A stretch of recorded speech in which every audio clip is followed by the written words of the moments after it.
Olá, seja bem-vindo ao canal que rola na Geronto, mais uma vez trazendo temas interessantes e importantes da gerontologia sobre o envelhecimento.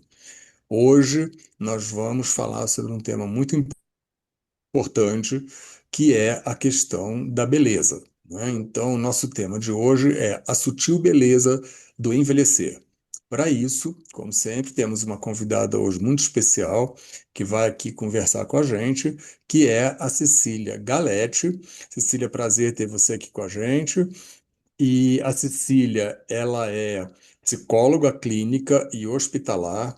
Cecília é mestre pelo Instituto de Psiquiatria e da Faculdade de Medicina da USP e é especialista em gerontologia pela SBGG, que é a Sociedade Brasileira de Geriatria e Gerontologia. E é membro atual, inclusive, da diretoria da SBGG no Paraná. Então, Cecília, seja muito bem-vinda. E para a gente começar esse debate de hoje, eu queria fazer uma primeira provocação para você e te perguntar o seguinte: a beleza no envelhecer? Olá, muito obrigada pelo convite. É uma honra estar aqui no canal que rola na Geronto. Excelente provocação, né?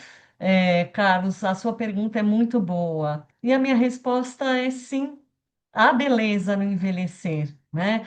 A beleza, ela está na vivência acumulada, nas experiências adquiridas, na resiliência que vai sendo construída ao longo do tempo.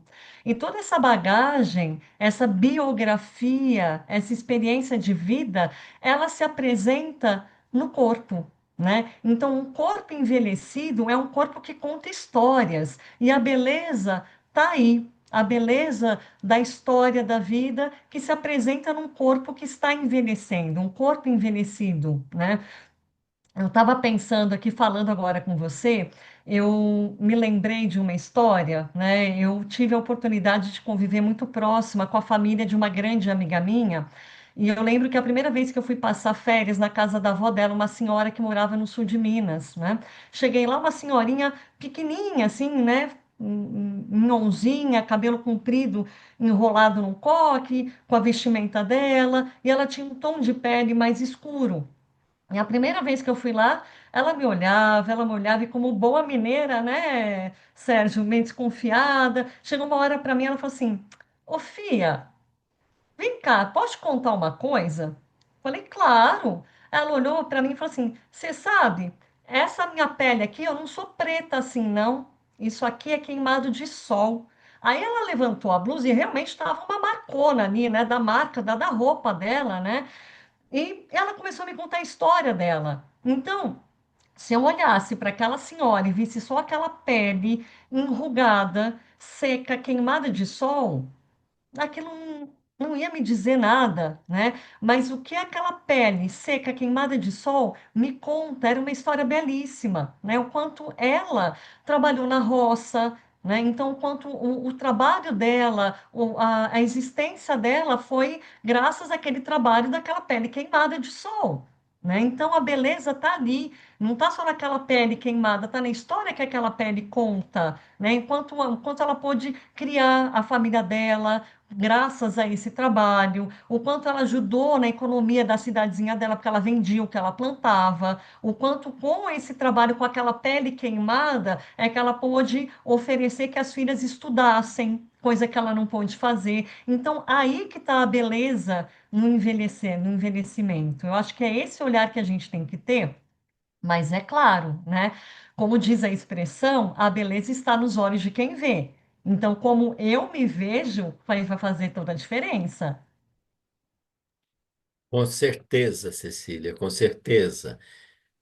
Em primeiro lugar, eu queria, como o Carlos já falou, te dar as boas-vindas e dizer a nossa honra de ter você aqui nessa discussão tão importante sobre a sutil beleza do envelhecer, né?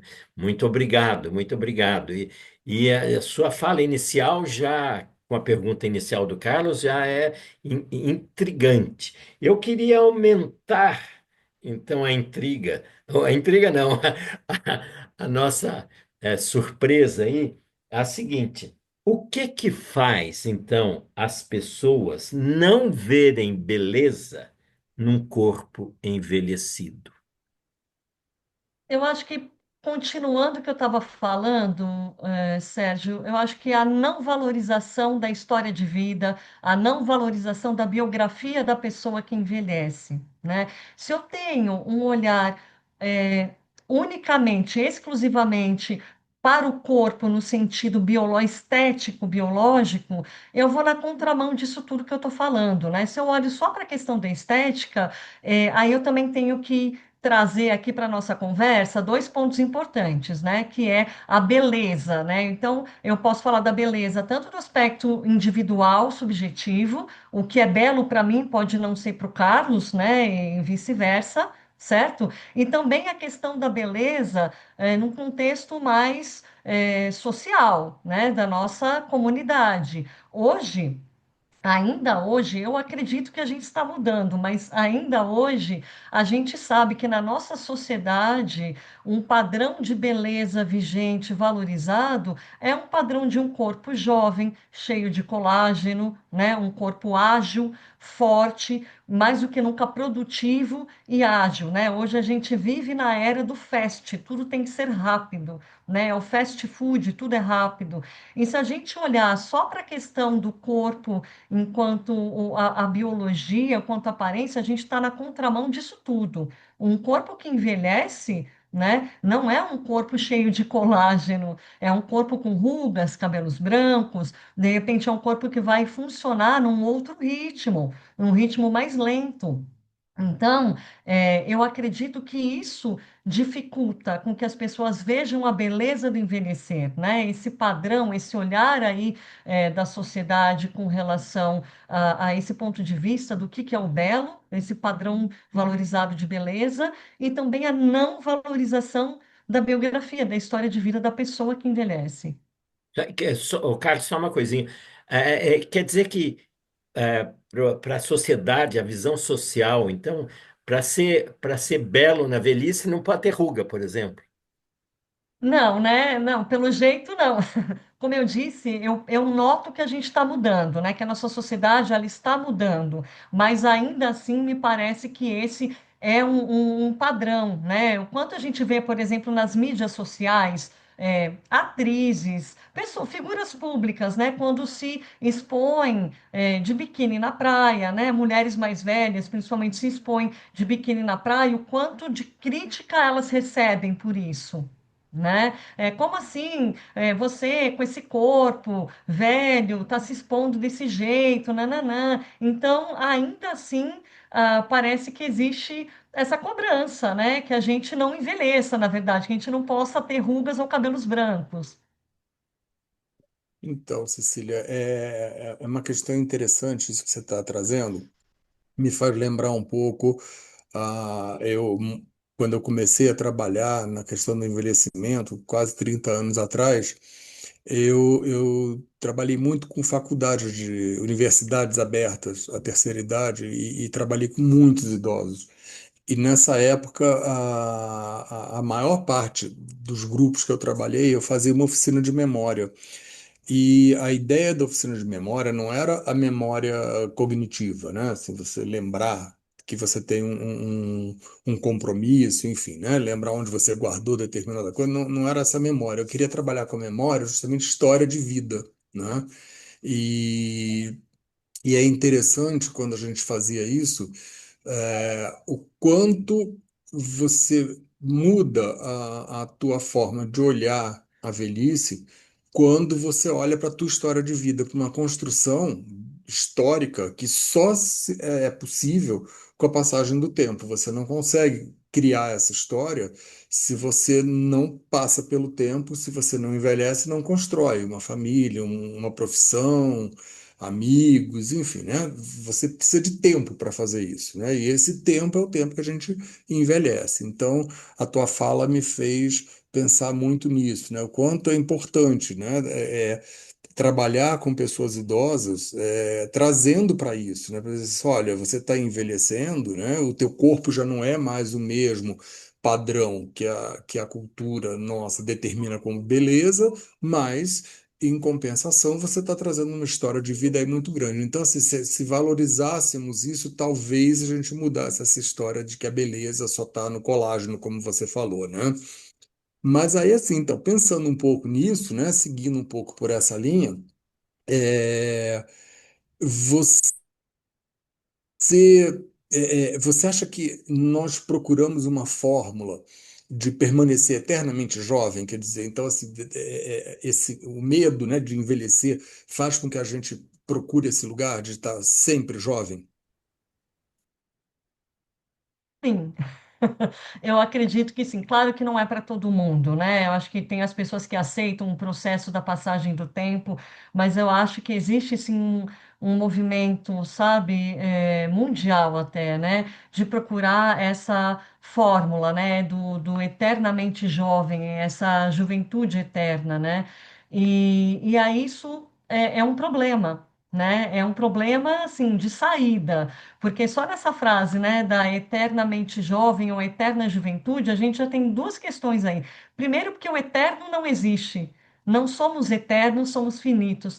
E jovens também não, assim como a infância, né, a juventude, são fases, são etapas da vida e essas etapas vão passar, elas não vão permanecer, a gente não vai ficar para sempre naquela etapa, né? Então, essa busca por uma eterna juventude, ela já de largada é um problema para a gente, né? Ela mostra e quem traz esse movimento, essa dificuldade em lidar com o envelhecimento, com o processo da passagem do tempo, e busca desenfreadamente, sabe, uma busca obsessiva, né, por essa questão da juventude, vai trazer consigo muito sofrimento, né? Isso acaba trazendo, porque não é possível você sustentar isso o tempo todo por muito tempo.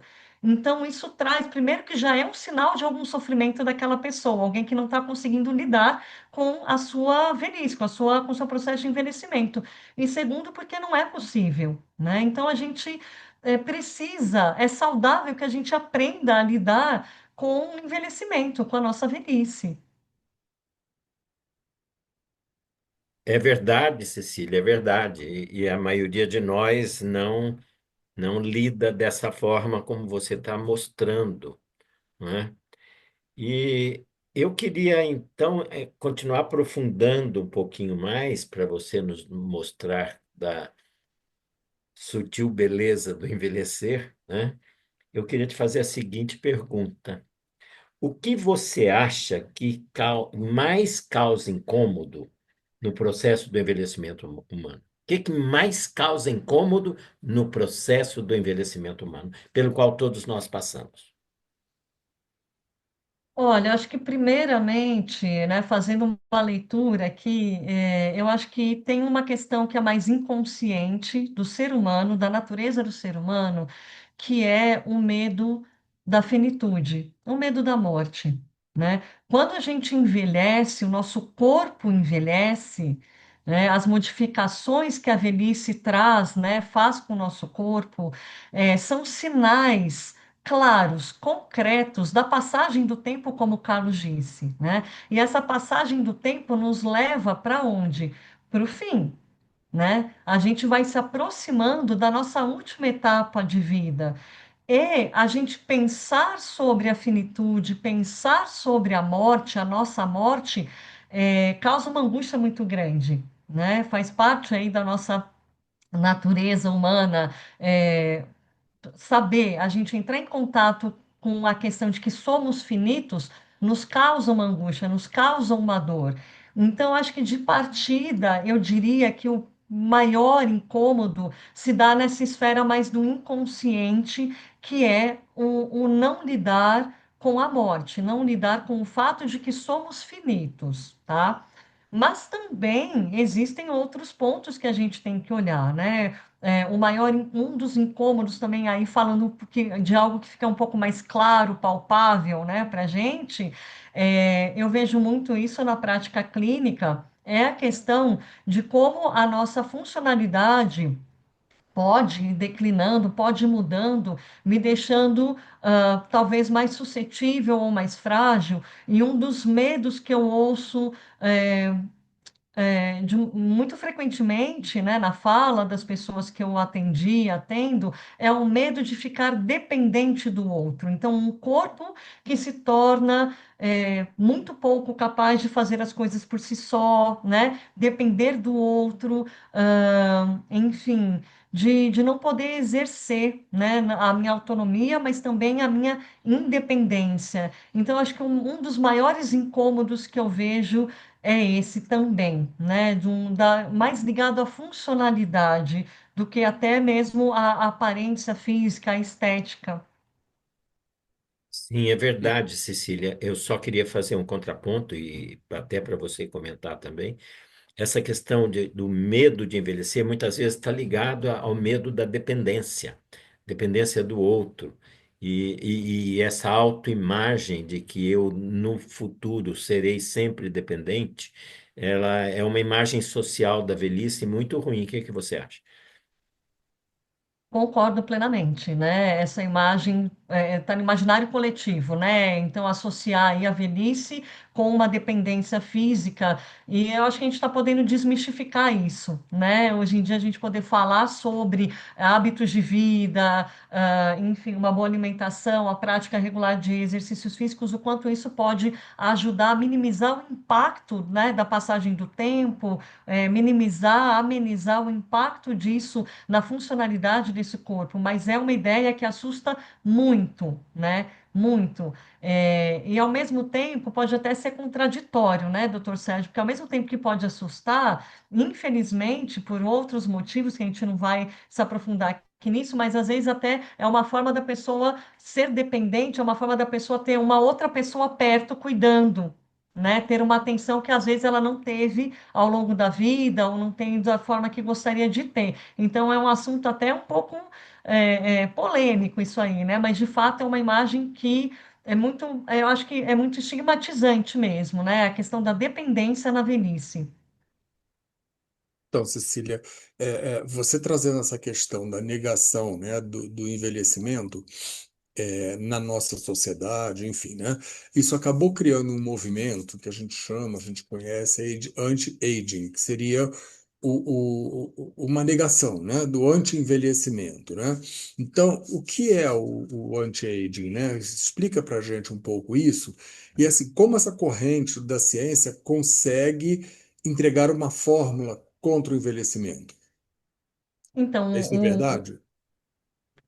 então, vamos por partes, né? Então, assim, a tradução ao pé da letra, né? O anti-aging, o anti-envelhecimento, aí a gente tem a ciência anti-aging, que seria um campo multidisciplinar, né? Que vai estudar, vai buscar entender como se dá o envelhecimento no aspecto biológico e, a partir desse conhecimento, propor estratégias, intervenções para tentar retardar. E aí algumas pessoas, né, até querem, inclusive, reverter, né, o aspecto biológico do envelhecimento, né? Então, a princípio, o objetivo geral seria, na verdade, prolongar uma vida saudável, né? Eu acho que esse seria o objetivo. Tá? Você tem uma saúde funcional, uma qualidade de vida, né? Então, eles vão estudar ali os mecanismos celulares e moleculares do envelhecimento, vai falar de estresse oxidativo, é, do inflammaging, né, que é a inflamação crônica, enfim,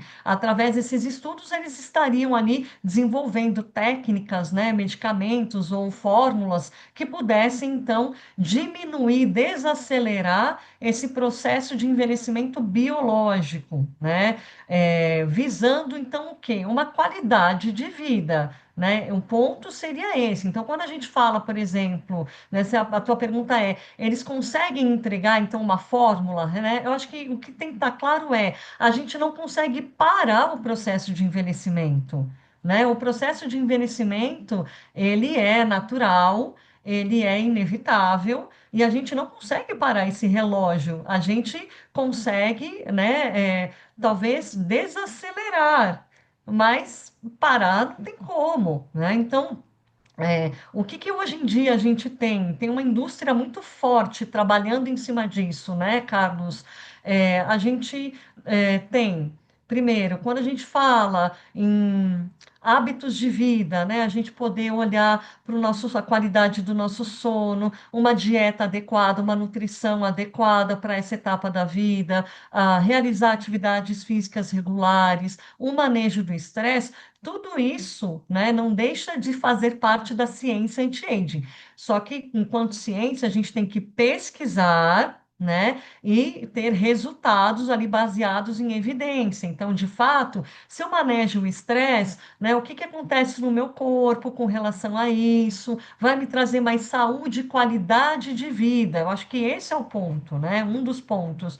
Que eu possa ter qualidade de vida, saúde, viver bem o tempo que eu tenho, né? Desacelerar talvez esse mecanismo de envelhecimento biológico. Parar, que eu saiba, não, a gente não consegue, né? Isso vai acontecer.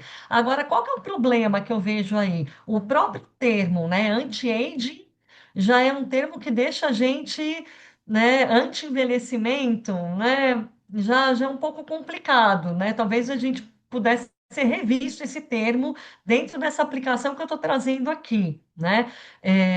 Outra coisa, principalmente eu acho que na questão da indústria dos cosméticos, né?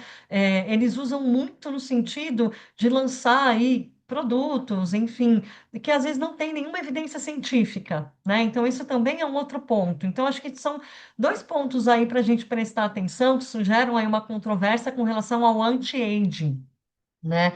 Mas assim, falar que eles conseguem entregar uma fórmula, né, anti-envelhecimento, né? Não, a gente não conseguiu parar o relógio, eu acho que não vai conseguir, né? A gente talvez esteja diminuindo, desacelerando, mas no sentido, né, penso eu, pelo menos que o objetivo maior deveria ser, pelo menos, a gente envelhecer com qualidade, de uma forma mais saudável, né? Com certeza, Cecília, com certeza, você tem toda a razão, né? E não vai ser mesmo só mantendo uma aparência muito jovem que a nossa qualidade de vida melhore, né? Tem outras coisas muito mais fundamentais, outros fatores determinantes muito mais fundamentais, que não só esticar a pele. Não, não, de forma alguma, né? O próprio funcionamento do corpo, né? Tudo que pode advir com o envelhecimento, isso sim, mas além disso, né? A gente fala tanto do biopsicossocial, espiritual, né? A gente também tem que olhar para os outros fatores quando a gente fala do envelhecimento, né? O quanto a relação social, a relação familiar, ela não impacta na nossa saúde física, né? A gente está vendo cada vez mais isso nas pesquisas, Certo. né? Agora, Cecília, também tem uma questão de gênero aqui, não é? Então, eu queria te perguntar o seguinte: os homens aceitam com mais naturalidade o corpo envelhecido? E como que se manifesta, então, esse processo do envelhecimento nos homens? Olha, de novo aqui eu vou falar de duas partes. Eu acho que quando a gente fala de funcionalidade, né, a gente está falando aí de um homem que envelheceu, se ele aceita melhor quando ele perde ou vai diminuindo a sua funcionalidade, quando ele percebe, por exemplo, que ele não consegue mais consertar a calha da casa, né? Eu acho que nesse nível, falando em funcionalidade, eu acho que eles têm tanta dificuldade quanto as mulheres, na minha experiência clínica, né? Talvez isso dê a impressão que eles pode-se ter uma impressão de que eles possam aceitar melhor, porque eu acho que dependendo, por exemplo, da geração de idosos que a gente estiver falando, né? Então, os idosos aí de 70, 80 anos, a gente sabe que culturalmente os afazeres domésticos ficavam a cargo das mulheres. E cuidar de uma casa, você não para, né? Então, é lavar roupa, varrer, fazer comida. Então, se uma mulher começa a ter ali um declínio funcional, talvez isso apareça mais do que um homem que, teoricamente, até então, culturalmente, a gente sabia que ficava trabalhando fora, né? Então, acho que a gente pode ter algumas falsas impressões, dependendo do que a gente está falando, né? Por exemplo, um idoso que envelhece na zona rural, ele precisa daquele corpo funcionando para conseguir trabalhar, ele vai sentir um impacto. Então, eu não sei se ele vai aceitar tão fácil assim, né? Ou melhor do que a mulher, percebe? Né? Então, acho que com relação à funcionalidade desse corpo, eu acho que o homem ele tem tanta dificuldade quanto a mulher. Talvez isso possa aparecer menos dependendo do contexto, de que idoso nós estamos falando aqui. Agora, com relação a questão da aparência, né, do físico e principalmente da sexualidade, da vivência da sexualidade, aí é outra esfera, né? Eu realmente acho que a sociedade parece que ela autoriza mais o homem a envelhecer nesse sentido estético do que as mulheres. A gente vê que as mulheres são muito mais cobradas do que os homens, né? Então a gente não precisa ir longe. Se recentemente nas mídias sociais você vê atrizes globais, né, de Hollywood sendo criticadas por deixarem os seus cabelos brancos, enquanto um outro ator é super elogiado como que charme que fulano está grisalho, né? Existe aí uma diferença de gênero nesse sentido. Então, eu acho que quando a gente fala da questão da aparência, da estética, e aí eu também entro na vivência da sexualidade, eu acho que o homem, por exemplo, me parece ser mais autorizado a lidar com esses sinais de envelhecimento, né? Com relação à vivência da sexualidade, por exemplo, a gente vê ainda hoje mulheres, né? De novo, acredito sim que nós estamos num momento de transição, né? Eu acho que isso está mudando, mas a gente ainda vê mulheres sendo criticadas se elas resolvem se vestir, se maquiar de determinada forma, porque elas querem se mostrar atraentes, enquanto para o homem isso não vem uma crítica, né? Não só no sentido da pessoa estar bem consigo mesma, falar, eu me sinto bem. Eu me sinto bonita de cabelo pintado ou de cabelo branco. Agora eu não enxergo mais, né? Preciso usar um óculos, então eu coloco um óculos todo estiloso, né? Vai para além disso. Quando a gente fala, inclusive, da vivência da sexualidade, parece que a sociedade autoriza mais o homem, né, o idoso, a vivenciar isso nessa fase da vida, a sexualidade nessa fase da vida, do que as mulheres. Então, Cecília, você trouxe aí uma questão interessante, né, nessa sua fala, que é a questão da funcionalidade, que, aliás, já vem falando em algumas outras questões, né? A questão da perda de algumas funcionalidades que o idoso acaba tendo, né? Quando você falou, por exemplo, não consegue mais limpar a calha, né? Quer dizer, então a gente vai perdendo aí algumas coisas que a gente conseguia fazer e não dá mais para fazer. E aí, nesse sentido, é muito comum a gente ouvir pessoas idosas dizerem assim: o meu corpo não acompanha a minha cabeça. Né? Então, eu queria que você fizesse uma avaliação, né, dessa fala, né? Isso é verdadeiro? Por que que aparece essa fala? Porque ela é muito comum, né? Então, o meu corpo não acompanha a minha cabeça. Como é que você avalia isso? Olha, a nossa mente, né, a nossa psique, né, a gente vem muito imbuídos dos nossos desejos. Então, de fato, os meus pensamentos e os meus desejos, eles são atemporais, eles não têm eles não estão inscritos no tempo, né? É, tem uma corrente dentro da psicologia, que é a psicologia analítica, né, de Carl Gustav Jung, que ele fala, né, ele usa muito a mitologia ali para ajudar. Então, é como se a nossa mente, o nosso desejo, fosse o Deus do tempo interno, que seria Kairos. Né? E o nosso tempo externo, que é o tempo do relógio, que vai marcando o nosso corpo, seria Cronos, né? Então, assim, Cronos, né, a minha percepção interna da passagem do tempo, ela é diferente da passagem do tempo real, do tempo do relógio. Então, existe esse descompasso mesmo, né? Mesmo porque, como eu falei, nós somos sempre revestidos a vida inteira de desejos e pensamentos. E os nossos pensamentos e os nossos desejos, eles estão aí. E aí o meu corpo não consegue realizar aquilo, no tempo, né, da forma que eu gostaria, ou que já foi um dia, né? Então, isso de fato acontece. Eu tenho até um exemplo, eu atendo uma senhora, eu acompanho uma senhora longeva, bem longeva, centenária, né? Lúcida, cognição super preservada, o físico dela está muito bem, né? Tem, claro, algumas limitações, certo? Ela precisa de uma bengala para caminhar, né? Enfim, ela usa uma prótese auditiva e ela, mas uma criatividade incrível. E ela fala: eu quero fazer isso e aquilo outro, mas o meu corpo não deixa, né? O corpo cansa. Então, de fato, existe esse descompasso do pensamento, sentimento, da vontade com um corpo que já não tem mais o mesmo vigor, a mesma energia, a mesma disposição, né?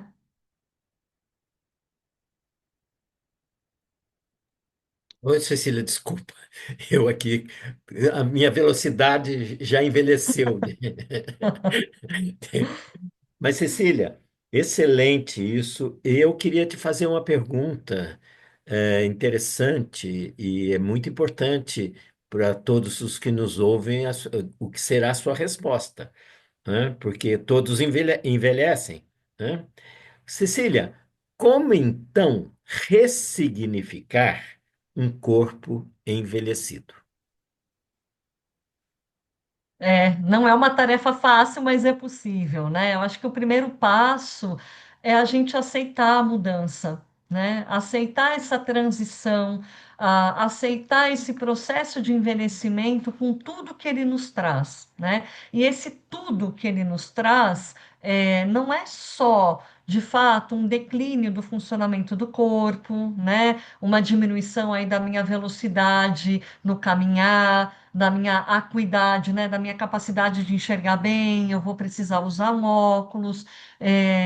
Não é só isso, como o Carlos também pontuou na fala dele, é toda a minha bagagem, a minha história de vida, pode me ajudar a ressignificar esse corpo, pode me ajudar a aceitar essa mudança, né, e olhar, né, para a potência que eu ainda tenho. Então, quem eu sou e quem eu quero ser daqui para frente com este corpo que eu tenho hoje, né? Que é um corpo que está mudando, que está funcionando de um outro jeito, mais lento, num outro ritmo, mas que eu ainda sou potente, eu ainda consigo fazer coisas, eu ainda consigo, por exemplo, conversar, se for o caso, com o meu neto, dar bons conselhos, passar minha experiência para ele. A gente pode, então, e deve olhar, né, para as outras funções que esse corpo pode ter dentro desse novo contexto, dentro dessa nova forma de funcionar, né? E a nossa capacidade de adaptação nesse processo ela é muito importante. Então, eu trabalhar, exercitar, desenvolver a minha resiliência é muito importante. Eu me adaptar a essas mudanças, como eu disse, né? Eu mesma, eu não consigo mais enxergar. Nunca precisei usar óculos na minha vida. Hoje eu não enxergo de perto. Eu preciso usar óculos, né? Então, o que que eu faço? Pô, já que tenho que usar, vou comprar um que eu acho super bonitão. E é isso aí, né? E fazendo essas escolhas e me adaptando. Se eu preciso de um dispositivo auxiliar de marcha, eu posso, de repente, escolher ali uma bengala estilosa, como falam, né? Ou eu vou escolher se eu quero pintar o meu cabelo ou não, se eu deixo ele branco, se eu pinto de roxo. Você vai se adaptando, mas também olhando para aquilo que é interessante para você, o que que é o belo para você, né? E além dessa questão da beleza, como que como que eu posso usar a potência desse corpo que eu ainda tenho, né? Então, poder me adaptar a essa a novas funções, né, a um novo jeito de funcionar, mas sempre olhando para a minha história de vida e para aquilo que eu ainda tenho e posso fazer, né? E a gente sempre consegue fazer ali as coisas, algumas coisas e continuar a nossa vida, né? O nosso trajeto do caminho que a gente ainda tem pela frente, né? Muito bom, Cecília. Bom, a gente está chegando ao final aqui do nosso episódio de hoje, né? E assim, você trouxe questões muito importantes, né? Que essa questão da funcionalidade, é, como a gente ressaltou aqui, essa questão de história, memória como história de vida, né? Então, assim, você poder ressignificar a tua história, o teu corpo, a tua velhice, em cima de toda essa bagagem que você traz, né? E assim, e trabalhar, lidar com os medos que a gente tem da velhice, como você falou aí, da questão da morte, né? Da proximidade da morte, da questão da dependência, né? Então, assim, lembrando que pessoas jovens também morrem, né? Então, assim, quando a gente trabalha essa questão de tempo, eu sempre trabalhei muito isso com o idoso, assim, quanto tempo você tem, ninguém sabe, né? Ninguém sabe. Então, assim, uma pessoa de 20 anos pode ter muito menos tempo de vida do que uma de 90, né? A gente não sabe. Então, já que a gente não sabe, vive o presente, vamos viver o agora e vamos tocando até onde der da melhor forma possível, que é o que você trouxe, né? Vamos trabalhar a questão de qualidade de vida, de prazer na tua vida atual, no teu momento de vida dentro das limitações que você tem. Então, tudo isso é possível, né? E aí, para encerrar, então, eu queria te perguntar em cima do nosso tema, né? A gente falou a sutil beleza do envelhecer, né? Então, eu entendo que hoje existe uma sutileza. Será que essa beleza pode ser mais fortalecida algum dia e não ser tão sutil assim, ser tão mais explícita? O que que você acha disso?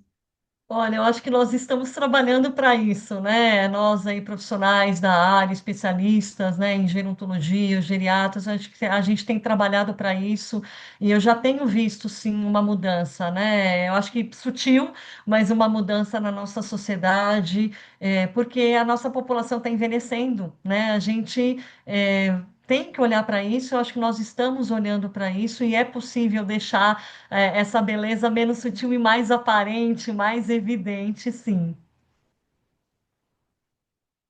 Muito bom. Então, a gente vai ter que terminar. Eu queria saber, Sérgio, você quer colocar alguma questão antes da gente encerrar?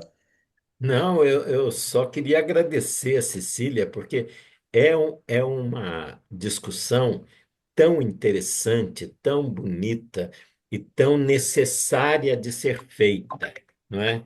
Então, eu queria muito agradecer, porque a Cecília trouxe para nós aqui reflexões importantíssimas para todos nós, lembrando que o processo de envelhecimento, ele começa lá na concepção, tá certo? E a cada dia que passa, todos nós somos um dia mais velhos que ontem.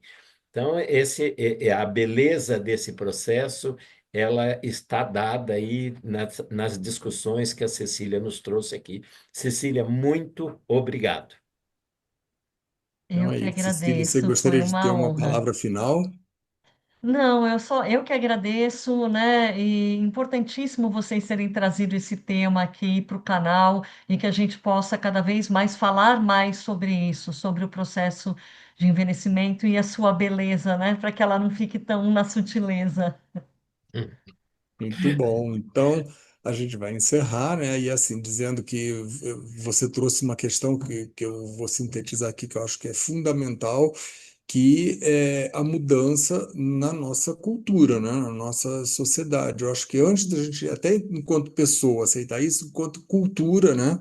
A gente mudar essa concepção de velhice, aí nós individualmente vamos poder aceitar muito mais a velhice. Aí eu acho, entendo, né? E que cabe a nós, gerontólogos, geriatras, todas as pessoas que estão envolvidas no envelhecimento, essa luta que a gente vem travando aí há muitos anos, né?